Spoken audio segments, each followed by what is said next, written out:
Welcome back to the deep dive. I am so excited to jump into today's topic with you because, well, it's a wild one. We're looking at a 2024 paper from the Athens Journal of Philosophy by Tennyson Samraj. Yeah, it is.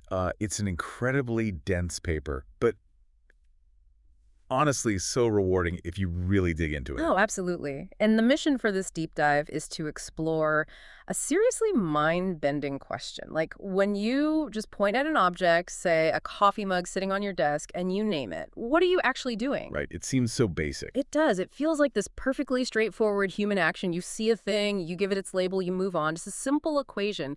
But this paper, I mean, it completely shatters that illusion. It really does. You realize you aren't just, reading a literal name tag that reality has conveniently tied to the object. Yeah, it's like the floor just kind of falls out from under you. We're going to see how the words you use every single day connect to the very fabric of reality. To really grasp what Samraj is laying out here, we have to start by drawing a hard line in the sand between two concepts that often get blurred together: ontology and epistemology. Okay, so let's define those real quick for the listener. Well, ontology is the study of what actually exists out there in the universe, totally independent of us. Just the raw physical stuff. Exactly. And epistemology is about how we know things, what we can know, and, importantly, the limits of that knowledge. And the core premise here, the thing we really have to wrestle with, is that we don't have access to reality as is. No, we don't. We are permanently locked out of raw, unfiltered reality. We only ever have access to reality as we know it. Right, as we process it through our own internal filters. That is the fundamental shift in perspective required here. Before we can even dissect how the words coming out of our mouths function, we have to look at the physical material itself. Okay, let's unpack this, because this leads us to a massive problem at the microscopic level, right? Yeah, a huge, almost existential problem. Wow. So the universe is made of 118 elements. They're distinguished by their number of protons, neutrons. Basic chemistry stuff. Right. But if you bypass the chemistry and zoom all the way down to the subatomic quantum level, the reductive building blocks of the universe are mathematically identical. Which is just wild to think about. Everything is made of quarks, specifically up and down quarks, distinguished only by their spin. At the most reductive level, the entire universe is made of the exact same cosmic stuff. Okay, so I always try to picture this like zooming in on a digital photograph on a computer screen. Oh, I like that analogy. Yeah, so like if you have a picture of a beautiful sunset on one side of your screen and, I don't know, a dark, stormy ocean on the other, they look completely different to you. Sure. But if you zoom all the way in until you just see the individual pixels making up the sun and the pixels making up the storm are functionally identical. Right, just little LED lights. Exactly. A red pixel and a blue pixel are physically identical in their digital coding. They're just the exact same Lego bricks. Yes. So if I have a lump of iron and a lump of gold at that absolute foundational level, there's no physical difference. So how does the common become different? That is the big roadblock. Reductive science breaks things down to understand them. But if you break the iron and the gold down far enough, the physical difference completely It vanishes. just disappears. At the level of quarks, there is no goldness. There's no ironness. The existence is totally identical.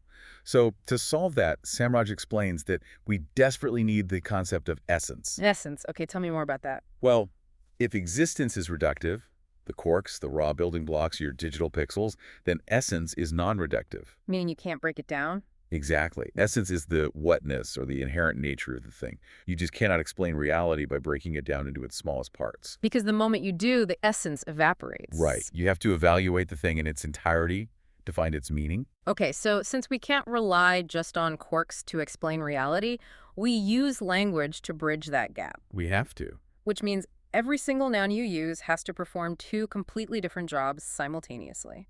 This is the dual nature of words that the paper highlights. A word denotes a reference, which is the act of naming or extension.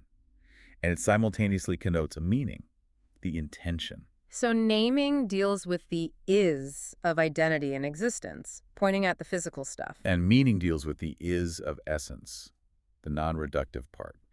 But I want to push back a little here because I struggle with how far we can take this reductive physical naming. The paper tackles consciousness and pain, right? Yes, it does. And this is where the purely physical approach just seems to fail spectacularly. Like, let's say I slam my finger in a car door. Ouch. Right. Biologically, my nervous system sends a signal to my brain. A doctor might reductively call that C fibers firing. Which is the physical reality. Yeah, but if I'm writhing on the floor in agony and you look at me and say, oh, it's just your C fibers firing, you haven't captured my reality at all. Not even a little bit. Doesn't that totally miss the actual essence of what pain feels like? It does. And what's fascinating here is that this tension is actually the bedrock of Samraj's argument. When we use purely physical names, we are heavily biasing existence over essence. We're describing the mechanics but totally ignoring the conscious reality. Exactly. And to illustrate how tricky this relationship is between physical identity and subjective essence, Samraj brings in a classic thought experiment from philosopher Saul Kripke. Okay, I'm vaguely familiar with Kripke. Walk us through his example. So Kripke argued for rigid identity. He famously stated that if we identify water as H2O, then water is H2O in all possible worlds. It's rigidly tied to its physical chemistry. Right. But the Samraj asks us to push that further. Imagine we travel across the universe and discover a distant planet with vast oceans, rivers, rainstorms. Okay. This liquid sustains life perfectly. It quenches your thirst. But we run a chemical test on it, and it is absolutely not H2O. It has a completely different chemical makeup. Let's just call it XYZ. Oh, I see where this is going. If I'm stranded on that planet, dying of thirst, and I drink a glass of XYZ and it hydrates me, I'm calling it water. Of course you are. It looks like water, acts like water. The physical existence is totally different, but the utility is identical. Precisely. Samraj points out that if identity isn't tied to essence, things get messy. XYZ could absolutely be considered water based entirely on its essence. Its utility to us. Exactly. Even though its reductive existence shares nothing with Earth's H2O. Naming focuses on the reductive, but meaning focuses on the non-reductive. Wow. That implies that essence, the whatness of a thing, is doing way more heavy lifting in our daily lives than the raw physical reality is. It really is. Which means we have to look beyond just physical objects. I mean, we understand naming a puddle of water or a lump of gold, but human beings constantly talk about things you can't touch. All the time. We argue about math or justice or totally fictional scenarios. Where do those fit into reality if they aren't made of quarks? This requires us to expand our definition of reality.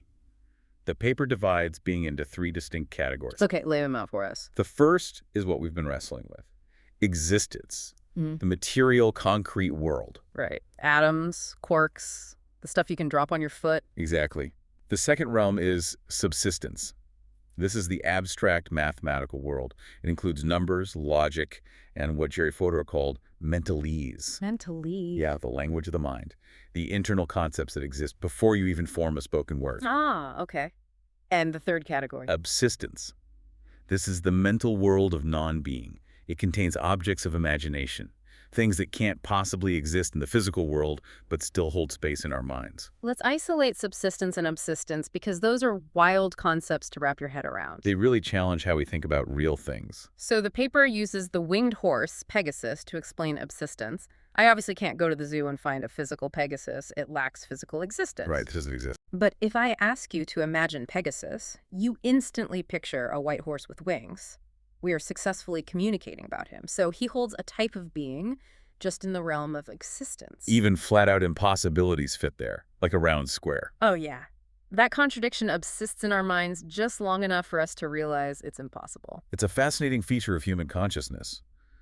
But the realm of subsistence, the mathematical realm, is where Samraj makes a massive, highly controversial leap. Okay, let's explore that leap. Let me try an analogy to clarify subsistence first. Go for it. Think about the Roman numeral for the number 4, a vertical line and a V. If I draw that on paper, the ink and paper exist physically. I can burn it and destroy that physical symbol. The representation is gone. Right. But the actual concept of the number 4, the quantity itself, I can't burn that. It has no birth and no death. It just subsists. And now take that further. Samraj says, because numbers subsist eternally, with no physical beginning or end, where do they reside? In a mind. Yes. If a concept requires a mind to conceptualize it, then eternal, uncreated concepts imply the necessity of an infinite eternal mind. Whoa. Wait, really? Yeah, an infinite mind in which these concepts reside. In philosophical terms, God. That is a staggering pivot. So the paper argues that the eternal nature of math basically proves a divine mind. It's an enormous epistemic claim. and it highlights just how much weight our concepts actually carry. I mean, we're constantly juggling these eternal concepts, translating them into physical sound waves, beaming them into someone else's ears. Hoping they reconstruct the exact same concept in their own mind. Which honestly seems like a miracle every time it works. If I'm trying to compress winged horses and eternal numbers into spoken words, how does communication not just dissolve into total chaos? Well, some philosophers think it does. Can we ever be sure we mean the same thing? If you ask W.V. Quine, the answer is no. Okay, bring Quine into this. The paper cites Quine's indeterminacy of translation, using the famous Gavagai problem to illustrate the chaos of meaning. Set the scene for us with Gavagai. So imagine you're a linguist dropped into a foreign culture. No shared language at all. A rabbit darts out of the bushes, and a native speaker points at it and shouts, Gavagai! As the linguist I'm writing down, Gavagai equals rabbit. Boom. Solved. But Quine steps in and says, hold on. How do you know Gavagai translates to the whole rabbit? What if it means rabbit parts? Rabbit parts. Yeah, or undetached rabbit parts moving through space. Or what if they perceive time differently and it means a passing stage of a rabbit manifestation? Okay, my brain hurts. The native speaker points at the exact same physical existence every time, but the essence they're trying to communicate is totally indeterminate. Quine argued this leads to indeterminacy. Here's where it gets really interesting, though.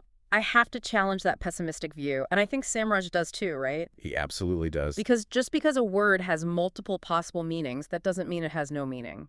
Equivocation isn't the same as gibberish. If we connect this to the bigger picture, Samraj says the multiplicity of meaning doesn't negate communication.